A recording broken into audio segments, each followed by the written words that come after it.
ఎందుకంటే మీరు రాష్ట్రం కోసం తపన పడ్డారు, రాష్ట్ర బాగోగు కోసం తపన పడ్డారు.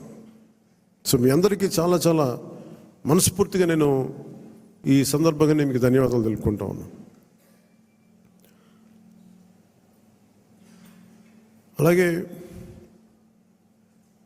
మనం అడుగుతా ఉన్నారు, ఏమైనా ఆశించావా నువ్వు పదవులు ఉప ముఖ్యమంత్రి అవుతామని ఆశించావా? నిజంగా చెప్పాలన్నా నిజంగా ఏమి ఆశించాల.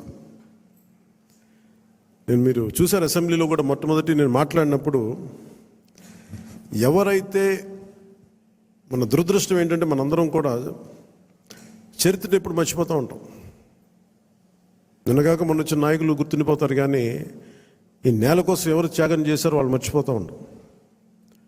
మన అమరజీవి పొట్టి శ్రీరాములు గారి పేరు ఎందుకు చెప్పానంటే, పేరును ఒక డొక్కా సీతమ్మ గారి పేరు ఎందుకు చెప్పానంటే, వారి చేసిన సేవలు మర్చిపోతే మనం కృతజ్ఞహీనులు అయిపోతాం.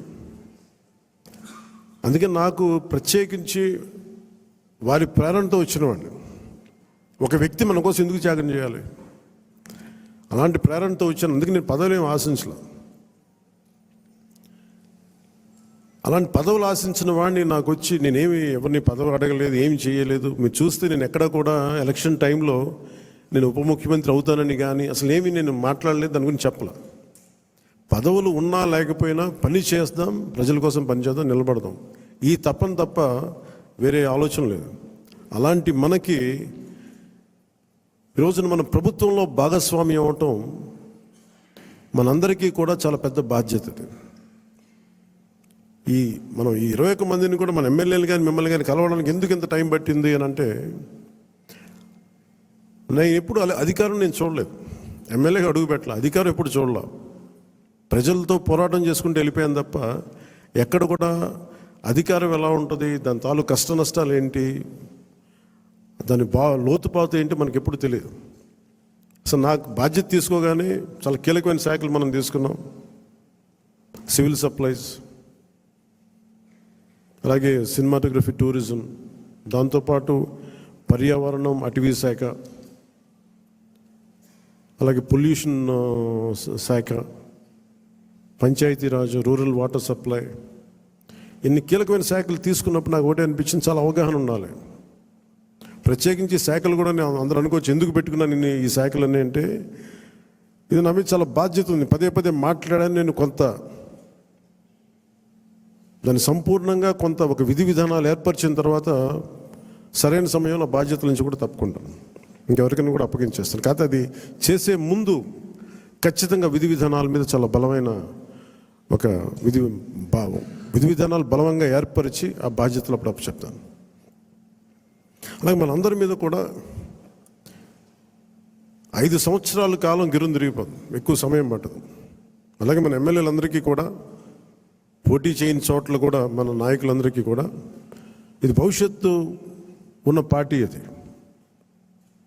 మరి ఎంత బలంగా మనం చేయకపోతే దేశం మొత్తం మన వైపు చూసేలా చేసింది.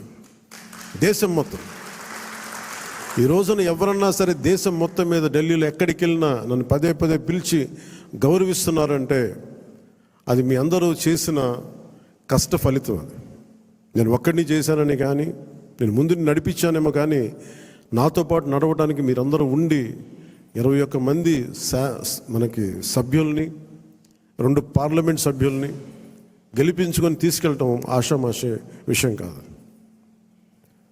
మన ఉదయ్ గారు కానీ బాలశౌరి గారు కానీ మనం అడుగుతున్నారు, నెక్స్ట్ పార్లమెంట్ సెషన్స్ ఉన్నాయి, ఏం మాట్లాడాలి అంటే, ఉదయ్ గారు కూడా చెప్పారు, మీరు ముందు అవగాహన చేసుకోండి, ఎలా మాట్లాడాలి, ఏం మాట్లాడాలి, ఈ సెషన్ అంతా అవగాహన చేసుకోండి. ఏదైనా కీలకమైన పరిస్థితులు, అంశాలు ఉంటే సీనియర్ పార్లమెంటరీ బాలశౌరి గారు ఉన్నారు, ఆయన ముందుకు తీసుకెళ్తారు. ప్రధానమంత్రి గారితో కూడా చెప్పేటప్పుడు ఏం మాట్లాడాలని అడిగితే ఉదయ్ గారికి బాలశౌరి గారికి ఒకటే చెప్పాను, 40,000 ఎప్పుడో 140 కోట్ల మంది బరువు మోసే ప్రధానమంత్రి గారికి మనం సహాయపడాలి, కానీ ఆయనకి బరువు పెంచకూడదు. ఇది ఒక్కటే చెప్పండి, నా మాటగా చెప్పండి ఆయనకి. మేము మీకు బరువు తగ్గించే వాళ్ళమే కానీ బరువు పెంచే వాళ్ళం కాదు. అందరూ అడుగుతూ ఉన్నారు, ఎందుకు వెళ్ళి మీరు ప్రధానమంత్రి గారిని కలవరు, వెంటనే కలవచ్చు కదా అంటే, నాకు తెలుసు ఆయనకి ఆయన గుండెల్లో స్థానం ఉన్న తర్వాత ఆయన పక్కన నిలబడాలండి. అది అవసరమైన మేరకు సరైన పరిస్థితులు వచ్చినప్పుడు ముందుకు తీసుకెళ్తాం, కలుస్తాం. అందుకే దశాబ్దం పాటు ఆయన కలవకపోయినా నేను ఎప్పుడు కూడా బాధ్యతలు మోసే ప్రతి ఒక్కరికి కూడా నేను అండగా ఉండాలని కోరుకునేవాడిని. బరువు పెట్టకూడదు వాళ్ళకి అని. కనీసం కూర్చోబెట్టి ఒక ఫోన్ కాల్ కూడా చేయను. ఎందుకంటే మీకు అవసరమైతే ఒకటే చెప్తాను, మీకు అవసరమైతే నేను ఎప్పుడు ఉంటాను ఒక్క మాట చెప్పండి నాకు, నేను మీకు అండగా ఉంటానని చెప్తాను. నాకు అట్లా జన సైనికులు వీర మహిళలు బలంగా నిలబడిపోయారు. నాకు ఏం ఆశించలేదు, ఎవరు కూడా చిన్న పదవి ఆశించలా, ఏం ఆశించలా. వాళ్ళ కోరికల్లో మార్పుగా రావాలి, ఆ మార్పు కోసం మేము నిలబడాలి అని ఒక కట్టుదిట్టమైన ఆకాంక్ష తప్ప ఇంకే స్వార్థం లేదు. అలాగే మన నాయకులు కూడా, పోటీ చేయని నాయకులందరికీ కూడా పేరు పేరున మీ అందరికీ ధన్యవాదాలు తెలుపుకుంటా ఉన్నాను. నేను 21 సభ్యులు మొన్న పిఠాపురం సభలో కూడా చెప్తా ఉన్నాను. చిన్నప్పుడు మా టీచర్ చెప్తా ఉన్నారు, ఆయన బైబిల్లో ఇప్పుడు నేను వెళ్ళే సిచ్యువేషన్కి వెళ్ళే టైంకి ఆవిడ ఏదో చదువుతూ ఉన్నారు, బైబిల్ చదువుతూ ఉన్నారు. ఆవిడ మాట్లాడేది ఏదో ఒక రోజు వెళ్తే ఏదో చదువుతూ ఉంటే నన్ను పిలిచి నువ్వు ఇది ఎన్రా నీకు మంచిదని చెప్పారు. ఎందుకు చెప్పారు తెలియదు కానీ నిజంగా పనికి వచ్చింది నాకు. తను తగ్గించుకున్నవాడు హెచ్చింపబడును, నీకు మంచిది అవుతారా నీకు. ఆ మాట ఏంటి నేను ఎప్పుడు అనుకునేవాడిని, అంటే మనం ఎంత సాధించినా తగ్గి ఉండడం చాలా అవసరం. అంటే ఏమీ లేని ఇస్తరాకి ఎగిరి పడుతూ ఉంటుంది, ఎగిరెగిరి పడుతుంది. అన్నీ ఉన్న ఇస్తరాకి చాలా నిండుగా ఉంటుంది. అలాగే ఎన్ని స్థానాలు అని కంటే కూడా ఎంత బలంగా చేసామనే దాని మీద అందరూ అన్నారు. ఆ రోజున తాడేపల్లిగూడెం సభ, మన బొలిశెట్టి గారు రోజుగా ఉన్నప్పుడు అందరూ కూడా తాడేపల్లిగూడెం సభ చేద్దాం, మనం 24 స్థానాలకి పోటీ చేస్తాం అని చెప్పిన తర్వాత మొట్టమొదటి సభ కూటమికి ఎప్పుడు వచ్చే ఉధృతి లేదు. ఆ రోజున అందరూ చెప్తారు, నాకేం తేడా కనిపించలేదు కానీ బట్ అందరికీ ఒకటే అనిపించింది, ఉధృతి లేదు, హుషారు లేదు, మీరు పాడు చేసిన నానా రకాలుగా మీ అందరికి అభిప్రాయాలు ఉన్నాయి. ఆ రోజు నేను దాన్ని తప్పని చెప్పట్లా. ఆ రోజు మనం ఊహించాము 24 అంటే కూడా 24 మళ్ళీ తగ్గి 21 అయిపోయింది.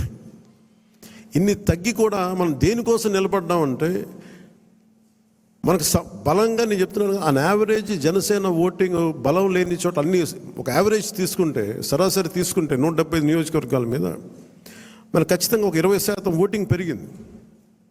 7% నుంచి 20% ఓటింగ్ పెరిగింది.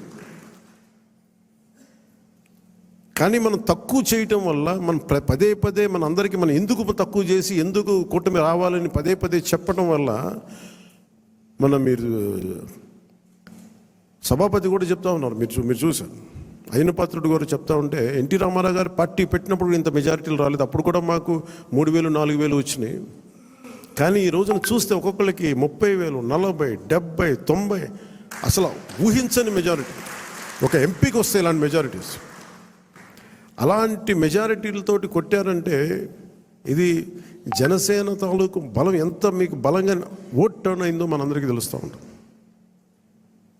ఇది మనం నిజంగా చాలా ఆనందపడాల్సింది, మనం గర్వించాలి. అట్ ది సేమ్ టైం చాలా బాధ్యతగా కూడా దీన్ని ముందుకు తీసుకెళ్ళాలి.